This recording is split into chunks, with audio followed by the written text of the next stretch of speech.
हाँ जी बेटा, अस्थमा ਦੇ ਜਿਹੜੇ ਰਿਸਕ ਫੈਕਟਰ ਸੀਗੇ ਉਹਦਾ 4th ਪੁਆਇੰਟ ਹੈਗਾ ਜੀ being a smoker. Number 5 exposure to second hand smoke.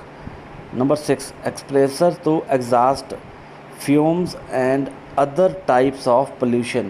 Number 7 exposure to occupational triggers such as chemical used in farming, hairdressing and manufacturing. Preventions of asthma. First point ਹੈਗਾ ਜੀ by using air condition.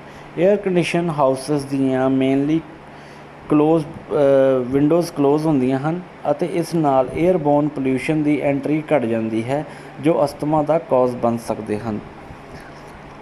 Number 2 keep your surrounding clean. House and working place ਦੇ ਉੱਪਰ dust ਘੱਟ ਤੋਂ ਘੱਟ ਹੋਵੇ। For example carpet ਨੂੰ remove ਕਰੋ ਅਤੇ ਹਾਰਡਵੁੱਡ ਨੂੰ ਇੰਸਟਾਲ ਕਰਨ ਨਾਲ ਡਸਟ ਰਿਡਿਊਸ ਹੁੰਦੀ ਹੈ। ਕਲੀਨਿੰਗ ਕਰਦੇ ਸਮੇਂ ਮਾਸਕ ਦਾ ਯੂਜ਼ ਅਸਥਮਾ ਨੂੰ ਰੋਕ ਸਕਦਾ ਹੈ। Number 3 know your asthma triggers and minimise contact with them. ਆਪਣੀਆਂ ਮੈਡੀਕੇਸ਼ਨ ਨੂੰ ਜ਼ਰੂਰਤ ਨੂੰ ਘਟਾਉਣਾ ਅਤੇ ਅਸਥਮਾ ਦੇ ਐਪੀਸੋਡ ਨੂੰ ਰੋਕਣ ਲਈ ਆਪਣੇ ਟ੍ਰਿਗਰਸ ਤੋਂ ਬਚਣਾ ਇੱਕ ਬੈਸਟ ਵੇ ਹੈ। ਅਸਥਮਾ ਨੂੰ ਪੈਦਾ ਕਰਨ ਵਾਲੇ ਫੈਕਟਰ ਨੂੰ ਅਬਜ਼ਰਵ ਕਰੋ ਅਤੇ ਉਹਨਾਂ ਨੂੰ ਨੋਟ ਕਰੋ ਅਤੇ ਉਹਨਾਂ ਨੂੰ ਅਵੋਇਡ ਕਰਨ ਲਈ ਟਰਾਈ ਕਰੋ। ਨੈਕਸਟ 4th ਪੁਆਇੰਟ ਹੈਗਾ ਜੀ ਟੇਕ your asthma medicines as ਪ੍ਰਸਕ੍ਰਾਈਬਡ।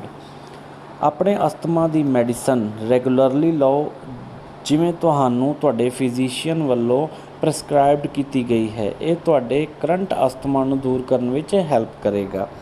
Next ਹੈਗਾ ਜੀ ਯੋਗਿਕ ਮੈਨੇਜਮੈਂਟ।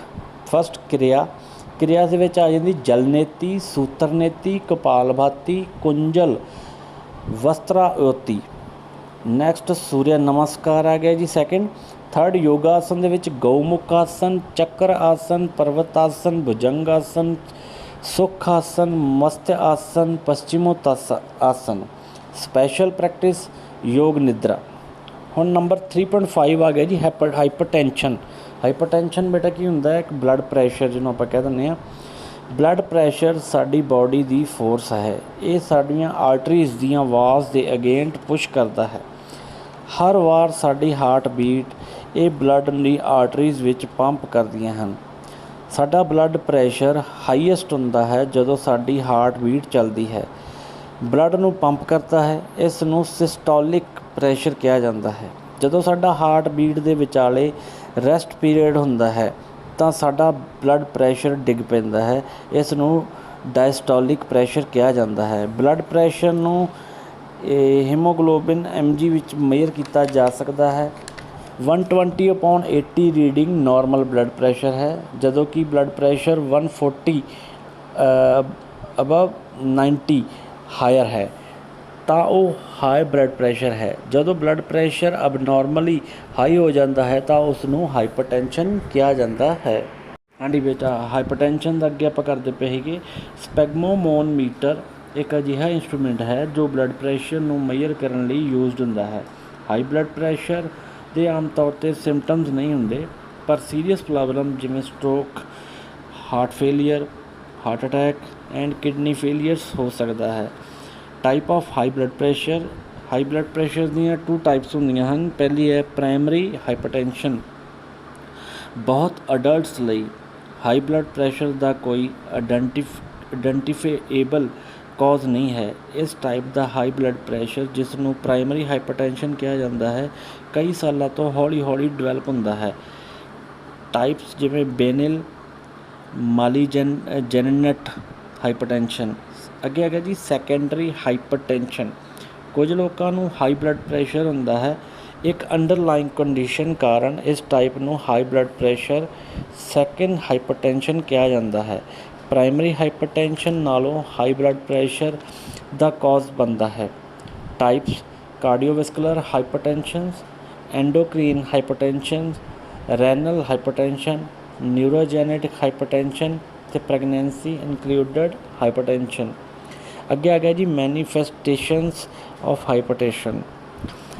ਹਾਈ ਬਲੱਡ ਪ੍ਰੈਸ਼ਰ ਆਪਣੇ ਆਪ ਵਿੱਚ ਇਹ ਸਿੰਪਟੋਮੈਟਿਕ ਹੈ। ਇਸ ਦਾ ਮੀਨ ਹੈ ਕਿ ਕੋਈ ਇੰਡੀਕੇਸ਼ਨ ਔਰ ਕੋਈ ਕਲੀਨ ਸਿੰਪਟਮਸ ਨਹੀਂ ਹਨ। ਇਹੀ ਕਾਰਨ ਹੈ ਕਿ ਹਾਈ ਬਲੱਡ ਪ੍ਰੈਸ਼ਰ ਨੂੰ ਸਾਇਲੈਂਟ ਕਿਲਰ ਵੀ ਕਿਹਾ ਜਾਂਦਾ ਹੈ, ਕਿਉਂਕਿ ਪੇਸ਼ੈਂਟ ਨੂੰ ਜਾਣੇ ਬਿਨਾਂ ਕਾਰਡੀਓਵੈਸਕੂਲਰ ਸਿਸਟਮ ਨੂੰ ਡੈਮੇਜ ਪਹੁੰਚਾ ਸਕਦਾ ਹੈ। ਇਸ ਦਾ ਫੈਕਟ ਹੈ ਕਿ ਹੀ ਹਾਈ ਬਲੱਡ ਪ੍ਰੈਸ਼ਰ ਤੋਂ ਪੀੜਤ ਹੈ। ਹਾਈ ਬਲੱਡ ਪ੍ਰੈਸ਼ਰ ਕੁਝ ਆਰਗਨਸ ਵਿੱਚ ਪ੍ਰੋਬਲਮ ਪੈਦਾ ਕਰ ਸਕਦਾ ਹੈ। ਲੰਬੇ ਸਮੇਂ ਦੀ ਇਲਨੈਸ ਆਰਟੀਰੋਇਸਕਲੇਰੋਸਿਸ ਜਿਹੀਆਂ ਕੰਪਲੀਕੇਸ਼ਨਸ ਦਾ ਕਾਰਨ ਬਣ ਸਕਦਾ ਹੈ, ਜਿੱਥੇ ਪਲੇਗਸ ਦਾ ਪ੍ਰੋਡਕਸ਼ਨ ਬਲੱਡ ਵੈਸਲਸ ਨੂੰ ਨੈਰੋ ਕਰਦਾ ਹੈ। ਇਹਦੇ ਵਿੱਚ ਜਿਹੜੀਆਂ ਆ ਗਈਆਂ ਕਿ ਰੈਨਲ failure, left ਵੈਂਟਰੀਕਲ failure, myocardial infarction, ਸੈਰੇਬਲ। ਅੱਗੇ ਆ ਗਿਆ ਜੀ ਰਿਸਕ ਫੈਕਟਰ। ਪਹਿਲਾ ਹੈਗਾ ਜੀ age. High blood pressure age ਦੇ ਨਾਲ ਇਨਕਰੀਜ਼ ਹੁੰਦਾ ਹੈ। ਅਰਲੀ ਮਿਡਲ ਏਜ ਔਰ 45 ਈਅਰ ਤੋਂ ਉੱਪਰ ਏਜ ਦੇ ਦੌਰਾਨ ਮੈਨਸ ਵਿੱਚ ਹਾਈ ਬਲੱਡ ਪ੍ਰੈਸ਼ਰ ਕਾਮਨ ਹੁੰਦਾ ਹੈ। ਵੂਮਨਸ ਵਿੱਚ 65 ਈਅਰਸ ਦੇ ਬਾਅਦ ਹਾਈ ਬਲੱਡ ਪ੍ਰੈਸ਼ਰ ਦੀ ਸੰਭਾਵਨਾ ਹੁੰਦੀ ਹੈ। Family history. High blood pressure families ਵਿੱਚ ਚੱਲਦਾ ਹੈ। ਥਰਡ, ਬੀਇੰਗ ਓਵਰਵੇਟ ਔਰ ਓਬੇਸ। ਜਿੰਨਾ ਜ਼ਿਆਦਾ ਵੇਟ ਉਨਾ ਹੀ ਜ਼ਿਆਦਾ ਬਲੱਡ ਪ੍ਰੈਸ਼ਰ। ਤੁਸੀਂ ਆਪਣੇ ਟਿਸ਼ੂਜ਼ ਨੂੰ ਆਕਸੀਜਨ ਐਂਡ ਨਿਊਟ੍ਰੀਐਂਟ ਸਪਲਾਈ ਦੀ ਜ਼ਰੂਰਤ ਹੁੰਦੀ ਹੈ। ਜਿਉਂ-ਜਿਉਂ ਤੁਹਾਡੀਆਂ ਬਲੱਡ ਵੈਸਲ ਦੁਆਰਾ ਸਰਕੂਲੇਟ ਹੋਇਆ ਬਲੱਡ ਵੋਲੀਅਮ ਇਨਕਰੀਜ਼ ਹੁੰਦਾ ਹੈ, ਇਸ ਤਰ੍ਹਾਂ ਤੁਹਾਡੀਆਂ ਆਰਟਰੀਜ਼ ਵਾਲ 'ਤੇ ਪ੍ਰੈਸ਼ਰ ਹੁੰਦਾ ਹੈ। ਨੰਬਰ 4, ਨਾਟ ਬੀਇੰਗ ਫਿਜ਼ੀਕਲ ਐਕਟਿਵ। ਜਿਹੜੇ ਲੋਕ ਇਨਐਕਟਿਵ ਹੁੰਦੇ ਹਨ ਉਹਨਾਂ ਦੇ ਹਾਰਟ ਰੇਟ ਹਾਇਰ ਹੁੰਦੇ ਹਨ। ਤੁਹਾਡਾ ਹਾਰਟ ਰੇਟ ਜਿੰਨਾ ਹਾਇਰ ਹੈ, ਤੁਹਾਡਾ ਹਾਰਟ ਹਰ ਇੱਕ ਕੰਟਰੈਕਸ਼ਨ ਨਾਲ ਹਾਰਡ ਵਰਕ ਕਰਦਾ ਹੈ ਅਤੇ ਤੁਹਾਡੀਆਂ ਆਰਟਰੀਜ਼ 'ਤੇ ਫੋਰਸ ਸਟਰੋਂਗਰ ਹੁੰਦੀ ਹੈ। ਫਿਜ਼ੀਕਲ ਐਕਟੀਵਿਟੀ ਦੀ ਘਾਟ ਵੀ ਓਵਰਵੇਟ ਦੇ ਵੱਧ ਜਾਣ ਦੇ ਰਿਸਕ ਨੂੰ ਇਨਕਰੀਜ਼ ਕਰਦੀ ਹੈ। Number 5, using ਟਬੈਕੋ। ਸਮੋਕਿੰਗ ਔਰ ਚੋਵਿੰਗ ਟਬੈਕੋ ਨਾਲ ਨਾ ਸਿਰਫ ਤੁਹਾਡੇ ਬਲੱਡ ਪ੍ਰੈਸ਼ਰ ਨੂੰ ਇਮੀਡੀਏਟ ਰੇਜ਼ ਕਰਦਾ ਹੈ, ਬਲਕਿ ਟਬੈਕੋ ਵਿਚਲੇ ਕੈਮੀਕਲ ਤੁਹਾਡੇ ਆਰਟਰੀ ਵਾਲਜ਼ ਨੂੰ ਡੈਮੇਜ ਕਰ ਸਕਦੇ ਹਨ। ਇਹ ਤੁਹਾਡੀ ਆਰਟਰੀਜ਼ ਨੂੰ ਨੈਰੋ ਕਰਨ ਦਾ ਕਾਰਨ ਬਣ ਸਕਦਾ ਹੈ, ਤੁਹਾਡੇ ਬਲੱਡ ਪ੍ਰੈਸ਼ਰ ਨੂੰ ਇਨਕਰੀਜ਼ ਕਰਦਾ ਹੈ। ਸੈਕਿੰਡ ਹੈਂਡ ਸਮੋਕ ਵੀ ਤੁਹਾਡੇ ਬਲੱਡ ਪ੍ਰੈਸ਼ਰ ਨੂੰ ਇਨਕਰੀਜ਼ ਕਰਦਾ ਹੈ। ਨੰਬਰ 6 ਹੈਗਾ ਜੀ too much salt in your diet.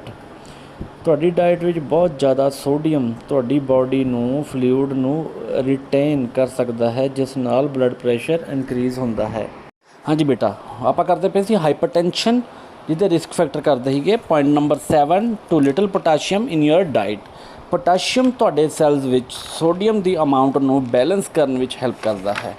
ਜੇ ਤੁਹਾਨੂੰ ਆਪਣੀ ਡਾਈਟ ਵਿੱਚ ਇਨਫ ਪੋਟਾਸ਼ੀਅਮ ਨਹੀਂ ਮਿਲਦਾ ਔਰ ਇਨਫ ਪੋਟਾਸ਼ੀਅਮ ਰਿਟੇਨ ਨਹੀਂ ਹੁੰਦਾ ਤਾਂ ਤੁਸੀਂ ਆਪਣੇ ਬਲੱਡ ਵਿੱਚ ਟੂ ਮਚ ਸੋਡੀਅਮ ਇਕੱਠਾ ਕਰ ਸਕਦੇ ਹੋ। Number 8, too little vitamin D in your diet. ਇਹ ਅਨਸਰਟਨ ਹੈ ਜੇ ਤੁਹਾਡੀ ਡਾਈਟ ਵਿੱਚ ਬਹੁਤ ਘੱਟ ਵਿਟਾਮਿਨ ਡੀ ਹੋਣਾ ਹਾਈ ਬਲੱਡ ਪ੍ਰੈਸ਼ਰ ਦਾ ਕਾਰਨ ਬਣ ਸਕਦਾ ਹੈ। ਵਿਟਾਮਿਨ ਡੀ ਤੁਹਾਡੀ ਕਿਡਨੀਜ਼ ਦੁਆਰਾ ਪ੍ਰੋਡਿਊਸ ਕੀਤੇ ਐਂਜ਼ਾਈਮ ਨੂੰ ਅਫੈਕਟ ਕਰ ਸਕਦਾ ਹੈ, ਜੋ ਤੁਹਾਡੇ ਬਲੱਡ ਪ੍ਰੈਸ਼ਰ ਨੂੰ ਅਫੈਕਟ ਕਰਦਾ ਹੈ। Number 9, drinking too much alcohol. ਸਮੇਂ ਦੇ ਨਾਲ ਹੈਵੀ ਡਰਿੰਕਿੰਗ ਤੁਹਾਡੇ ਬਲੱਡ ਪ੍ਰੈਸ਼ਰ ਨੂੰ ਅਫੈਕਟ ਕਰਦਾ ਹੈ। Number 10, stress. High level stress blood pressure ਨੂੰ ਟੈਂਪਰਰੀ ਤੌਰ 'ਤੇ ਵਧਾ ਸਕਦਾ ਹੈ। Number 11, certain chronic condition.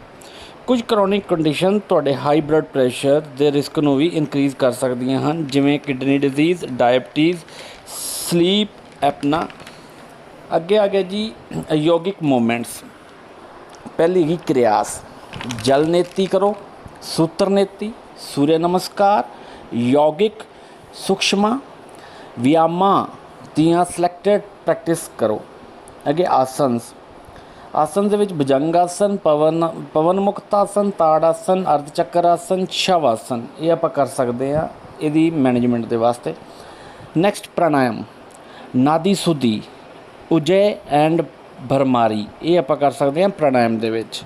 Next ਹੈਗਾ ਮੈਡੀਕੇਸ਼ਨ, ਬ੍ਰੀਥ ਅਵੇਅਰਨੈਸ ਆਪਾਂ ਕਰ ਸਕਦੇ ਹਾਂ। ਹੁਣ ਬੇਟਾ ਅੱਗੇ ਆ ਗਿਆ ਜੀ 3.6, ਜਿਹੜਾ ਆਪਣਾ ਲਾਸਟ ਟੌਪਿਕ ਆ, ਬੈਕ ਪੇਨ। ਬੈਕ ਪੇਨ ਇੱਕ ਪੇਨ ਹੈ ਜੋ ਬੈਕ ਵਿੱਚ ਮਹਿਸੂਸ ਕੀਤਾ ਜਾਂਦਾ ਹੈ, ਜੋ ਆਮ ਤੌਰ 'ਤੇ ਸਪਾਈਨ ਦੀਆਂ muscles, nerves, bones, joints and other structure ਤੋਂ ਹੁੰਦਾ ਹੈ।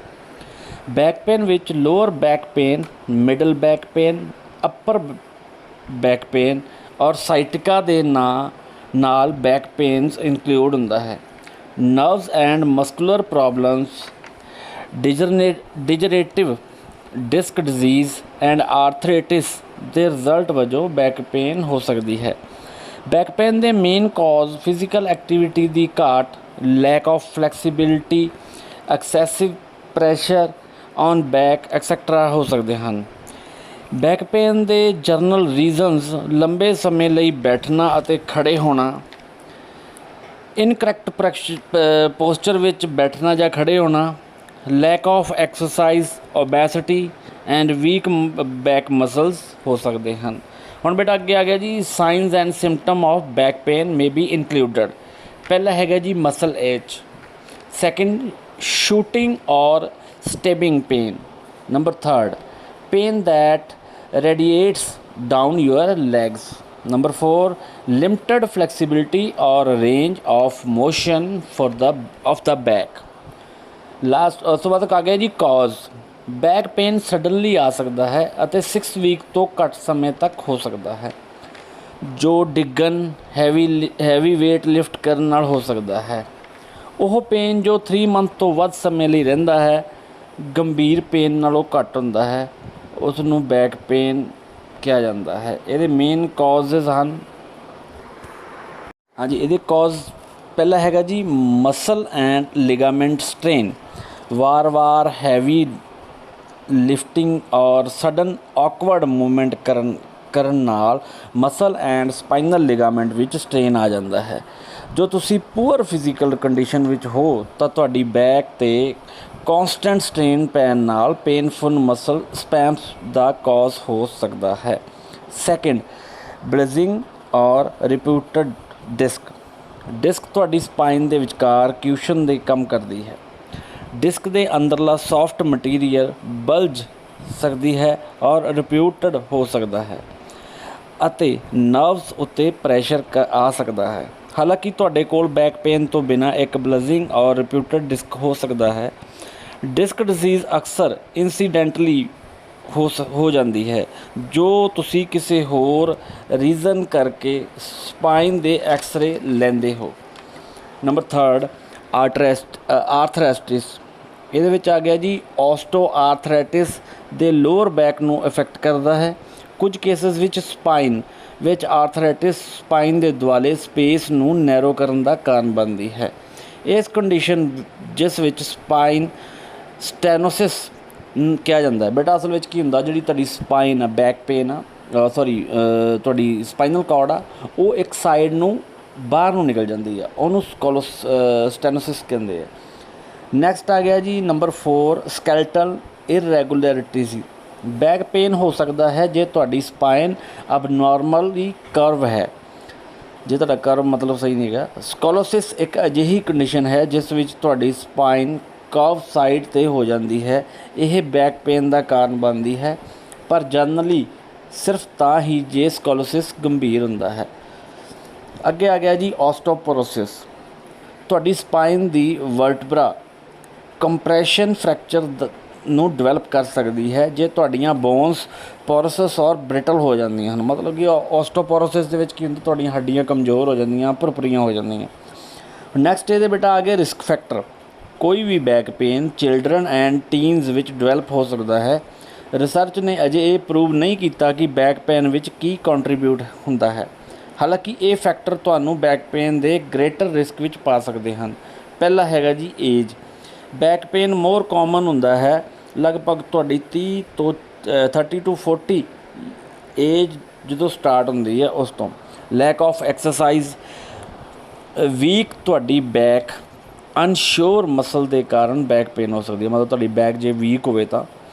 ਐਕਸੈਸ ਵੇਟ, ਬਹੁਤ ਜ਼ਿਆਦਾ ਵੇਟ ਚੁੱਕਣ ਨਾਲ, ਲਿਫਟ ਕਰਨ ਨਾਲ ਤੁਹਾਡੀ ਬੈਕ ਉੱਤੇ ਐਕਸਟਰਾ ਸਟ੍ਰੈਸ ਹੁੰਦਾ ਹੈ। Disease number 4 arthritis and cancer ਦੀਆਂ ਕੁਝ ਟਾਈਪਸ ਬੈਕ ਪੇਨ ਵਿੱਚ ਕੰਟਰੀਬਿਊਟ ਕਰ ਸਕਦੀਆਂ ਹਨ।